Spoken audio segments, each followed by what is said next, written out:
Ada lagi ada mga tao nga even their presence alone we could not even tolerate. In that I say nga hantay makayat iti presensyada. Aniniwan pa lang we already like to go away. Magigmo pa lang di busis da kat hantay makayat. Ada mo na mga tao where every time nga dada they give refreshment kada tayo. We are encouraged. We like to be with them. And already naman mga oras like talking with them. Probably because we are learning from them. Bindisyon iti panakikadwa kanya. Something ada di tao nga we like to be in their presence. Well, already Bible I remember when it comes to the apple, there was a time where the Lord walked in the Garden of Eden and because iti basol niya dan kinieba, mabainda nga sumangot isang wanan iti Diyos. The record also, we are reminded iti time ni Moses where when he saw a burning bush, nga may bush di jay, he went near the burning bush and kung ano niya po ikatong ti sandal mo because you're standing on a holy ground. The presence itself, the presensya ti Diyos, inapiktaran ng even the ground became holy.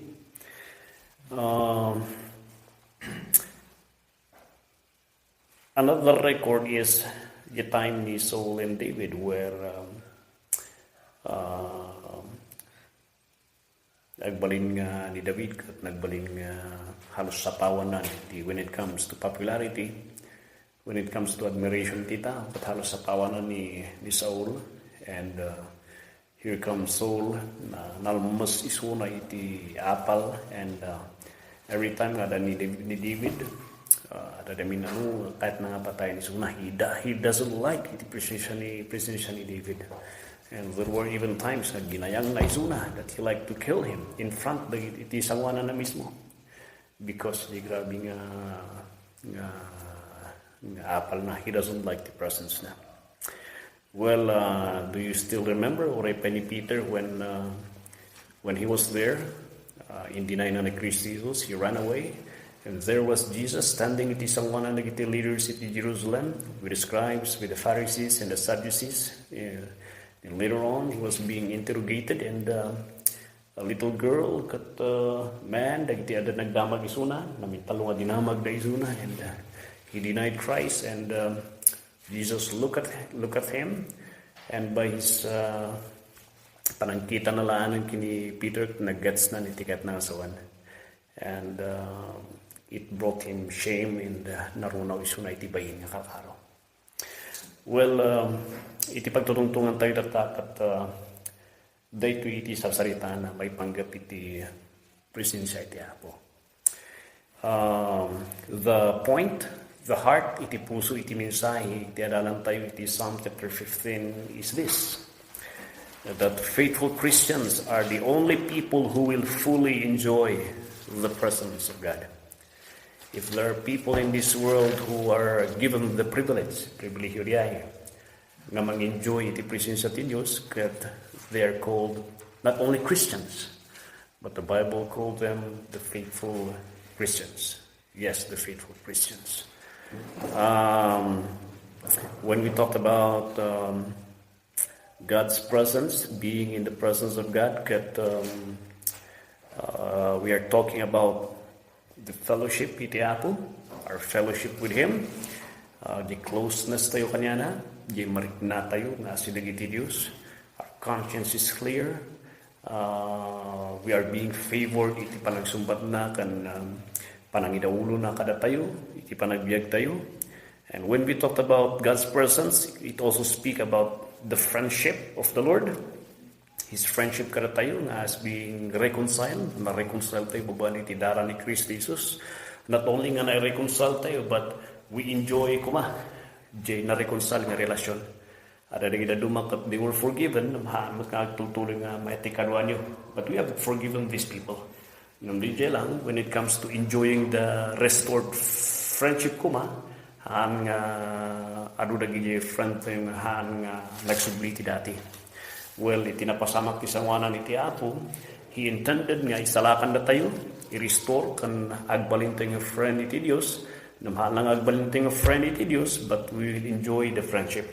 That's one thing when we talked about the presence iti Dios, nga niaputiin may kada tayo, being as a friend. He to the point nga uray ni Kristo Jesus kat isunat ti nagarami ti pamayan nga ti tao kat may urnos ti relasyon da iti inmasideg nga Dios. Okay? When we talked about God's presence, we also speak of we are speaking about iti protection iti Dios. Nga iti life tayo, there will be as friend iti Dios, we are hated by the devil. As enjoying a friend iti Dios nga na-restore ti fellowship. The devil doesn't like nga enjoying ti fellowship nga diay. But we did. Dati kung kuna tayo, when we speak of God's presence, we are talking also iti panang putiktar niya po Diyos kada tayo. Iti panagbiag tayo. And we are enjoying the jay.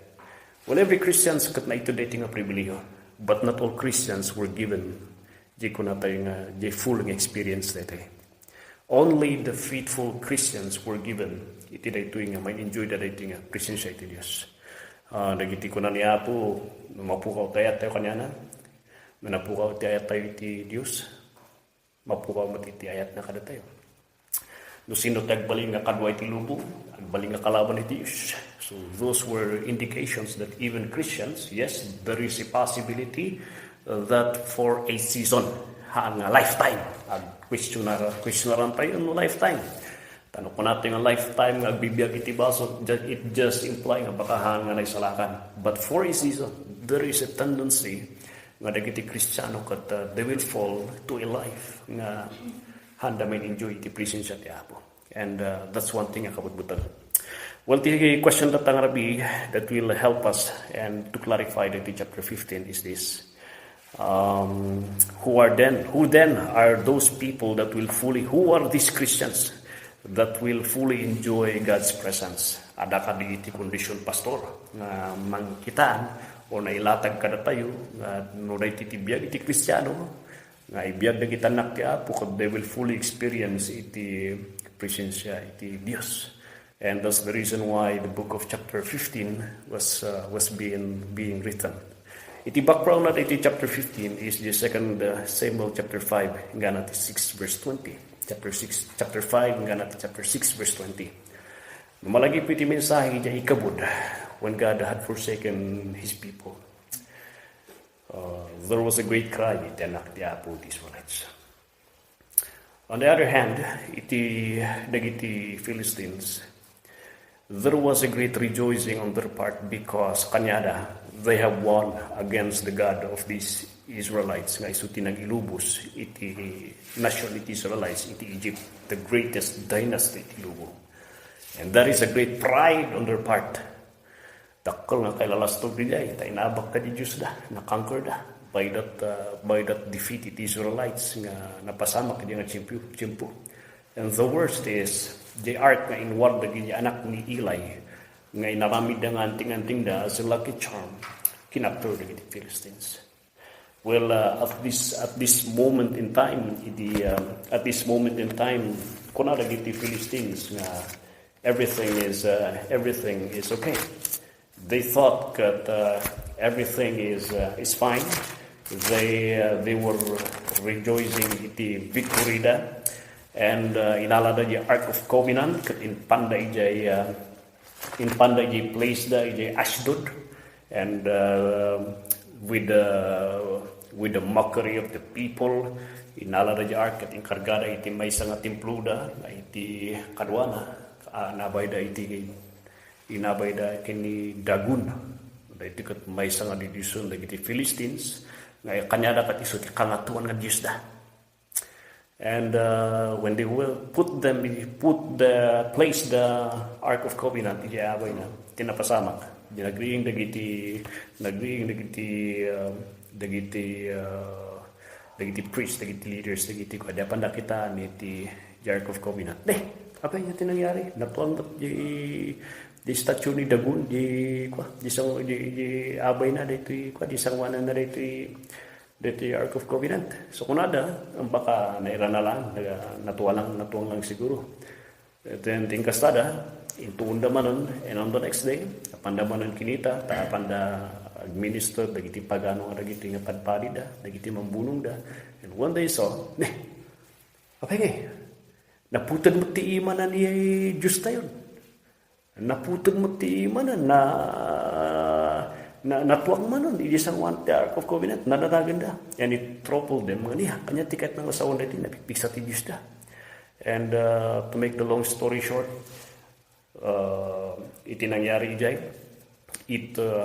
hanlang nga nangyari ka kasi but the people, the Philistines, the Ashdod, there were even it even come to a point nga nagsasakit da, iti buyoy, o kunada ti tumor, o buyoy, kunada,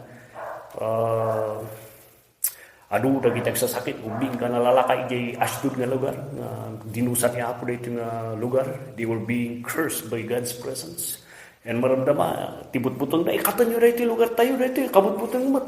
Baka maramdama, hanlangan ni Apo Diyos tayo nga ni dagon iti mailunod. Ure ka na tayo nga tattao. Pandaman ni Suna ijay gas, pinagkat inala na Ark of Covenant, inalis na ijay gas. Kasi man ang tinangyari na ijay tattao ijay gas.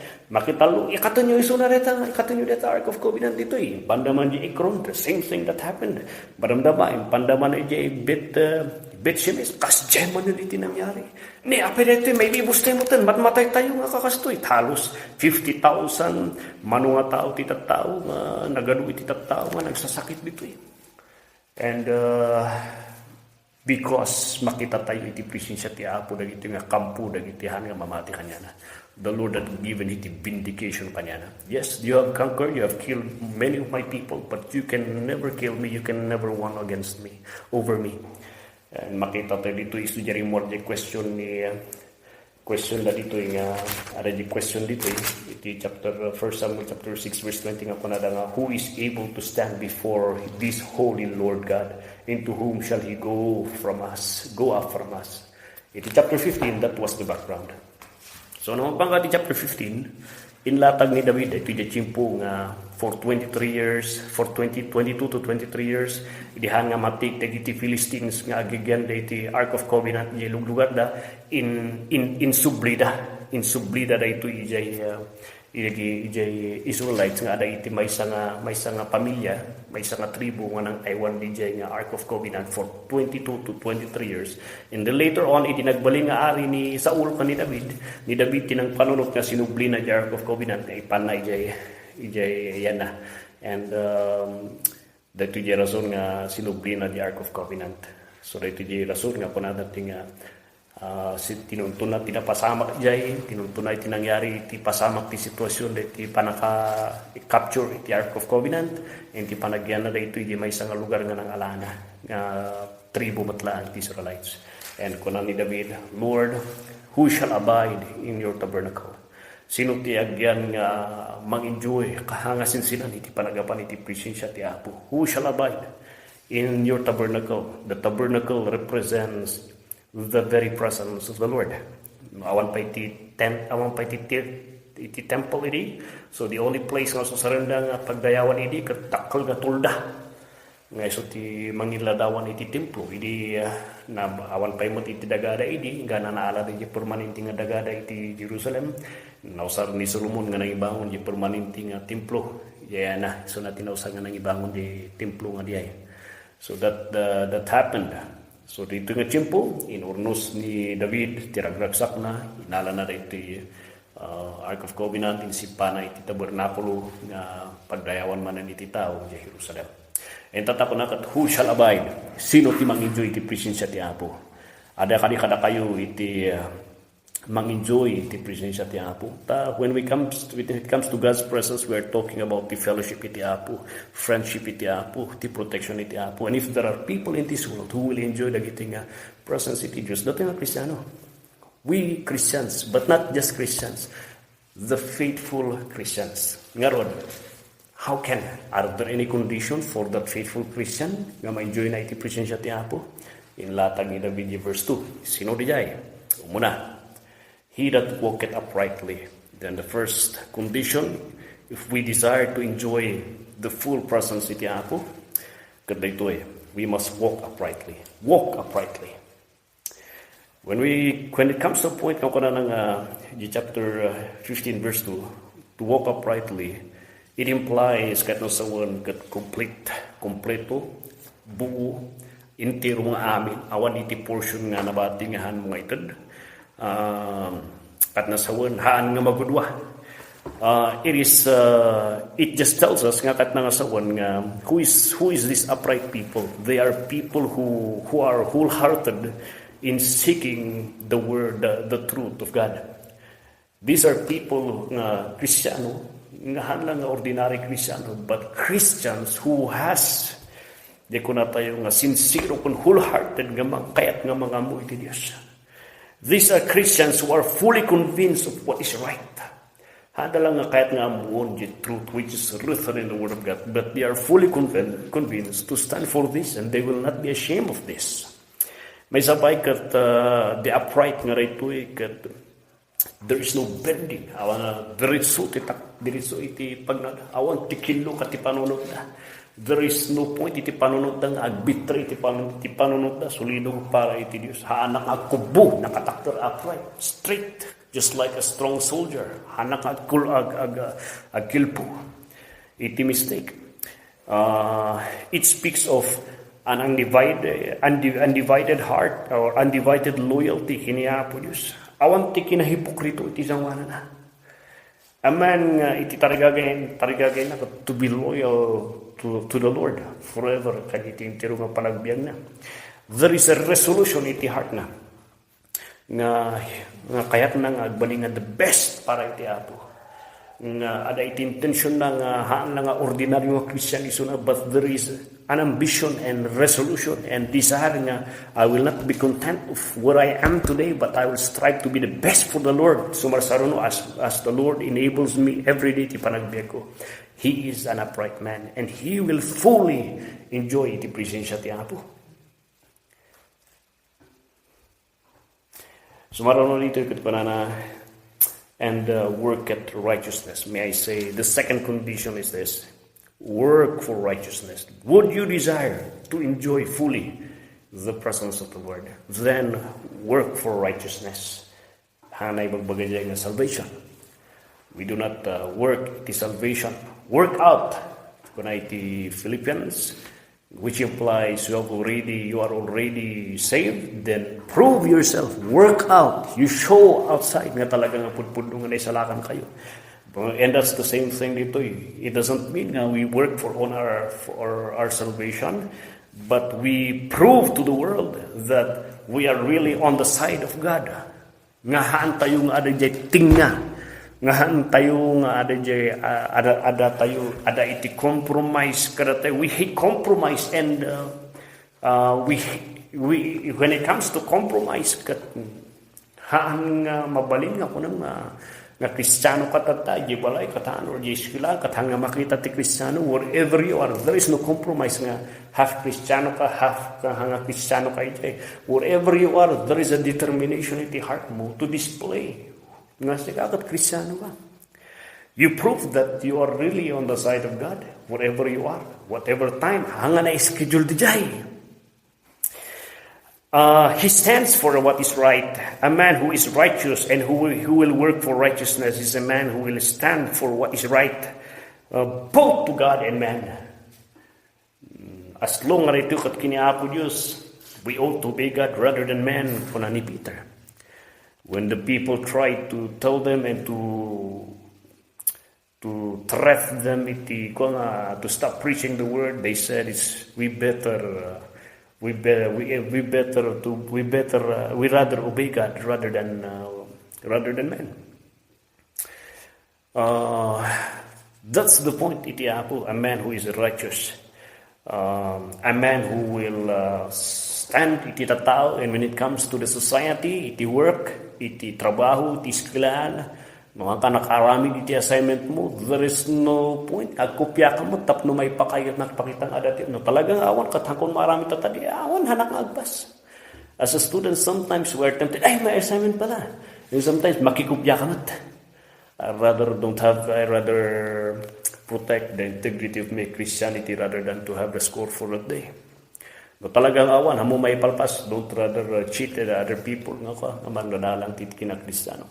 When it comes to school, when it comes to trabaho, there is no place of cheating. There is no place of cheating people. Righteousness. Truth.